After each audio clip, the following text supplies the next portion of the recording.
पंतप्रधान नरेंद्र मोदी यांचा dream project bullet train या ठिकाणी सुरू आहे। वसई विरारमध्ये जे स्टेशन होणार आहे त्या स्टेशन पासून आराखडा सुरू झालेला आहे आणि त्यामध्ये संभ्रम निर्माण झाला। काही लोकांचं असं म्हणणं आहे की या ठिकाणी जी घरं आहेत त्यांना त्याचा फायदा होणार नाहीये, काही लोकांच्या जमिनी जातील, अनेक असे संभ्रम निर्माण झाले। मात्र यामुळे कोणाचं नुकसान होणार नाही असं या ठिकाणचे स्थानिक नगरसेवक गणेश बाळकृष्ण पाटील यांचं मत आहे। आपण त्यांच्याकडून जाणून घेऊया। सर, काय सांगाल, नेमका काय हा संभ्रम निर्माण झालेला आहे?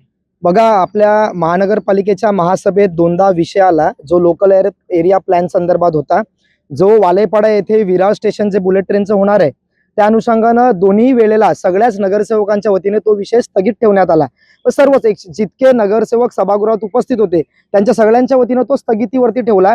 23 तारखेच्या महासभेत देखील तो विषय स्थगितीत ठेवण्यात आला आणि सगळेच नगरसेवक त्याच विषयाला अनुसरून आहेत। मग ते सत्ताधारी आणि विरोधी हे दोन्ही प्रत्येकाची तीच मत आहे की आपण या स्थानिकांना काय अडीअडचण होऊ नये त्यासाठी आपण त्यांना साथ दिली पाहिजे।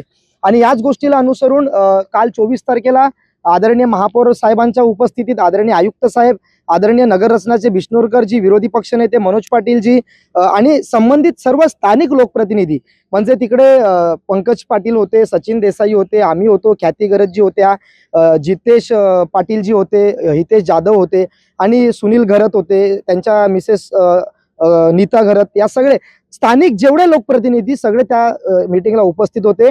मनवेलपाडा, बिलालपाडा, मोरेगाव, धानेव, गावरेपाडा, वालेपाडा अशा स्थानिक जे शेतकरी होते ते देखील त्या मीटिंगला आले होते। संभ्रम असा झाला की जेव्हा या प्रोजेक्टची सगळी स्पेशली स्टेशन एरियाचा विषय आला तेव्हा असं लोकांना झालं की इथे आता लँड एक्विजिशन होणार, म्हणजेच काय, आम्हाला आमची घरदार सोडून जावं लागेल का? आता आपली घरं सोडून आपल्याला काहीतरी जावं लागेल का? आपल्याला याला ऐंशी कोण आखलील का? असं त्यांच्यामध्ये एक संभ्रम राहिला, म्हणजे बोली भाषेतले शब्द झाले। परंतु चिंता प्रत्येकाला होती। मनवेलपाडा गाव असू द्या, बिलालपाडा असू द्या, वालईपाडा असू द्या, मोरेगाव असू द्या, ज्यांना जास्त सर्वे नंबर त्यांचे आहेत। सो तिथे जेव्हा आदरणीय आयुक्तांनी आणि आदरणीय महापौर साहेबांनी जेव्हा संबोधन करायला सुरुवात केलं तेव्हा मात्र एक विषय क्लिअर झाला की कोणाच्याही जागा इथे लँड ॲक्विजिशन होणार नाहीये, कोणाच्या जागा इकडनं कोण हस्तांतर नाही करणार आहेत। इथे काय होणार आहे, जो ग्रीन पट्टा आहे तो ग्रीन पट्टा आता येल्लो पट्ट्यामध्ये येणार आहे। बघा, एखादा प्रोजेक्ट जेव्हा जातो तेव्हा तिथे ग्रीन रेव्होल्युशन करावी लागते, परंतु इथे काय झालं, आता जर हा आराखडा बघितला आपण तर इकडे रेडीमेड आपल्याला डोंगर भेटलेला आहे। सो डोंगर भेटल्या कारणाने तिकडे काय असं ग्रीन डेव्हलपमेंट करायची गरज लागणार नाही। म्हणून दुसरी गोष्ट काय होते, जे स्थानिक आहेत म्हणजे आदरणीय आयुक्त साहेबांनी एक गोष्ट क्लिअर केली की स्थानिकांना उलट डेव्हलपमेंट कशी होईल त्या अनुषंगाने या आराखडा रचणार आहे। आणि या आराखडा काय, जायका नावाची जी कंपनी आहे ती जायकाने काय सांगितलंय महानगरपालिकेला की तुम्ही आम्हाला डेलिनिएशन करून द्या। डेलिनिएशन म्हणजे काय, क्षेत्रीय सीमांकन हे करून द्या। मग त्याच्या स्टेप्स आहेत, मग महानगरपालिका करणार, मग ते राज्याकडे जाणार, मग ते केंद्रामध्ये जाणार, या सगळ्या नंतरच्या स्टेप आहेत। बघा, डीपी आणि एलॅप म्हणजे लोकल एरिया प्लॅन याच्यात दोन फरक आहे। डीपी तुम्हाला तयार करायला वर्षानुवर्ष जातं आणि तो तुम्हाला जाहीर करायला, मग त्याचे ऑब्जेक्शन सजेशन घ्यायला सुद्धा वेळ जातो। परंतु हा ना स्पेशल आहे, या स्पेशल त्यासाठी याला नाव काय दिलं, लॅप म्हणजे लोकल एरिया प्लॅन। याचं काहीतरी 6 महिन्याचा एक पिरियड दिलाय, त्या 6 महिन्याच्या पिरियडमध्ये आपल्याला तो प्लॅन तयार करायचा आहे, तो लोकांसमोर जाहीर करायचा आहे आणि त्यानंतर त्याच्या ऑब्जेक्शन्स आणि सजेशन्स या गोष्टीसाठी लोकांना, जनतेला वेळ द्यायचा आहे। आम्ही त्या सभेमध्ये प्रत्येक ग्रामस्थ होता, मनवेलपाड्याकडनं, बिलालपाड्याकडनं, धानीवकडनं होतं, प्रत्येक वालईपाड्याकडनं प्रत्येक ग्रामस्थांनी आपापले प्रश्न उपस्थित केले आणि त्यात सकारात्मक उत्तर आयुक्तांनी आणि तिकडच्या नगररचने विभागाने त्याचबरोबर महापौरांनी दिले। म्हणजे इथे मुख्यत्व विषय काय, आम्ही सगळेच लोकप्रतिनिधी, मी काही विशिष्ट असं म्हणत नाही, मग ते आम्ही भारतीय जनता पार्टी असू दे किंवा सत्ताधारी पक्ष असू दे, सगळ्यांचं एकच मत आहे की स्थानिकांना व्यवस्थित न्याय मिळाला पाहिजे।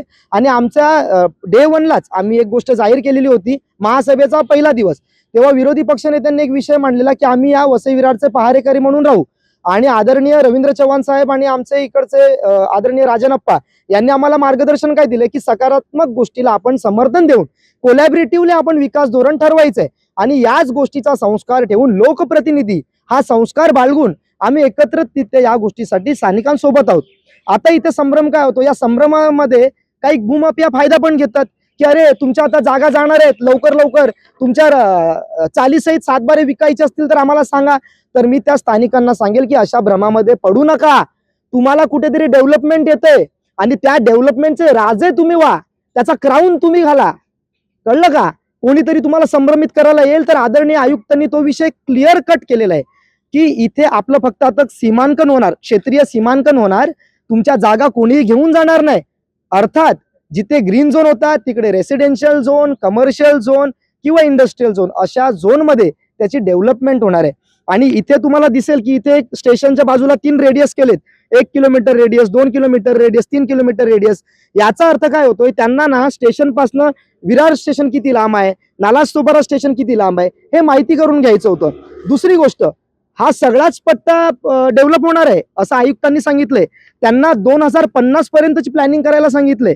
अर्थात टप्प्याटप्प्याने हा विषय येणार आहे. परंतु स्थानिक काय, ह्या जे डार्क बॉर्डर मध्ये जो क्षेत्र दिसतोय त्या क्षेत्राला आपण काय करणार आहोत, तुम्ही बघा इथे याच्यामध्ये डार्क बॉर्डर दिसते नाही, या डार्क बॉर्डरचा तो क्षेत्र आहे तो पहिला डेव्हलपमेंटला ते घेतील आणि टप्प्याटप्प्याने या गोष्टी सगळ्या होणार आहेत. आता याच्यामध्ये सगळ्या क्लिअर कट लिहिले आहेत, किती सर्वे नंबर येणार आहेत, काय येणार आहेत. आता आम्ही काय तिकडे प्रश्न उपस्थित केला की तिथे तुम्ही जे जे सर्वे नंबर आहेत त्या सर्वे नंबरचे लॅटिट्यूड लॉंगिट्यूड देखील टाका, रेखांश आकांश. म्हणजे आमचे भूमिपुत्र तिकडे एक आर्किटेक्ट होते चेतनजी, ते देखील त्या मॅपचं सगळं व्यवस्थित सांगत होते. बिलालपाड्याकडनं ऍडव्होकेट निलेश घरत होते, परत तुषार घरत होते बिलालपाड्याचे, त्यांनी आपले प्रश्न उपस्थित केले. मनवेलपाड्याकडनं आदरणीय अतुलजी होते, त्यांनी त्यांचे प्रश्न उपस्थित केले. वालेपाड्याकडनं आदरणीय भगवानजी होते. परत आदिवासी समाजाचे नेतृत्व म्हणून तिथे हेमंतजी परेड आलेले, मनीषाताई आलेल्या, त्यांनी आपल्या भाषेत विषय मांडले. आम्ही देखील तिथे एक प्रश्न उपस्थित केला की इथे अनेकांची घरं आहेत. आता वसई विरारमध्ये प्रॉपर्टी कार्ड हा विषय नाहीये. मध्यंतरी तो विषय मी महासभेच्या प्रश्न उत्तरामध्ये घ्यायला सांगितलेला, परंतु त्यांनी आम्हाला असं उत्तर दिलं महानगरपालिकेने की प्रॉपर्टी कार्ड हा आमचा विषय नाही, आम्ही फक्त घरपट्टी तयार करणं, निर्माण करणं हा आमचा विषय. परंतु भारतीय जनता पार्टीच्या वतीनं आम्हाला काय करता येईल त्यासाठी आम्ही पाठपुरावा तो वेगळा करणार आहोत.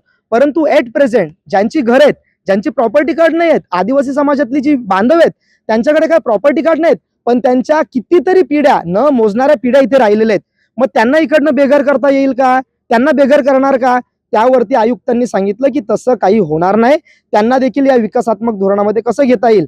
त्यात हेमंत परेडने असा देखील प्रश्न केला की आम्ही तिकडच्या प्लॉटिंगसाठी भांडतोय, जागेसाठी भांडतोय, मग आमच्या जागा तिकडनं घेण्यात येणार आहेत का. तेव्हाही आदरणीय आयुक्तांनी क्लिअर सांगितलं की कोणाचेही लँड एक्विजिशनचा विषयच नाही इकडे, हा विषय आहे डेव्हलपमेंट प्लॅनचा, लोकल एरिया प्लॅन. सध्या जो इरादा मंजूर करायचा आहे तो येणाऱ्या 30 तारखेच्या महासभेत कदाचित हा जाहीर होतोय आणि क्लिअर देखील होतोय. परंतु सगळ्यात मॉरल ऑफ द स्टोरी या अखंड ज्या प्रश्नाची काय आहे की तुमची लँड एक्विजिशन होणार नाही. आणि हे गणेश बाळकृष्ण पाटील म्हणत नाही, हे कोण म्हणतंय, आदरणीय आयुक्त साहेब, आदरणीय महापौर साहेब हे म्हणते. आणि लक्षात घ्या, अखंड सभागृह, कुठला एकटा दुकटा नगरसेवक नाही. इथे समजा गणेश उभा आहे म्हणजे मी काय सांगतोय, मी सगळ्या नगरसेवकांना 115 नगरसेवकांना संबोधून सांगतोय. आमचे विरोधी पक्षनेते सांगतात की आपल्याला सगळ्यांना सोबत घेऊन जायचंय चांगल्या कामासाठी, विकासात्मक धोरणासाठी. म्हणून मी 115 नगरसेवकांच्या वतीने सांगतो की आम्ही सर्वच या स्थानिक भूमिपुत्रांसोबत आहोत. त्यांच्यासोबत जे काय होणार त्यासोबत आम्ही सक्षमतेने उभे राहून त्यांना न्याय कसा मिळेल या अनुषंगाने वाटचाल करू. या ठिकाणी प्रत्येक नागरिकाला, या भूमिपुत्रांना न्याय देण्याचं काम आम्ही करणार आहोत. आणि यामध्ये जर कोणी भूमाफिया तुमच्याकडे जर वेगवेगळे आमिष घेऊन येत असतील तर तुमच्या जमिनी असतील त्या कोणालाही विकू नका, कारण त्याचेच राजा तुम्ही व्हा, असा गणेश बाळकृष्ण पाटील यांनी हा सल्ला दिलेला आहे. आता या ठिकाणी लोकांनी सतर्क व्हावं आणि आपला विकास करून घ्यावा असं हे सांगण्यात येत आहे. भाग्यश्री देसाईसह विजय देसाई, न्यूज 18 मराठी, वसई विरार.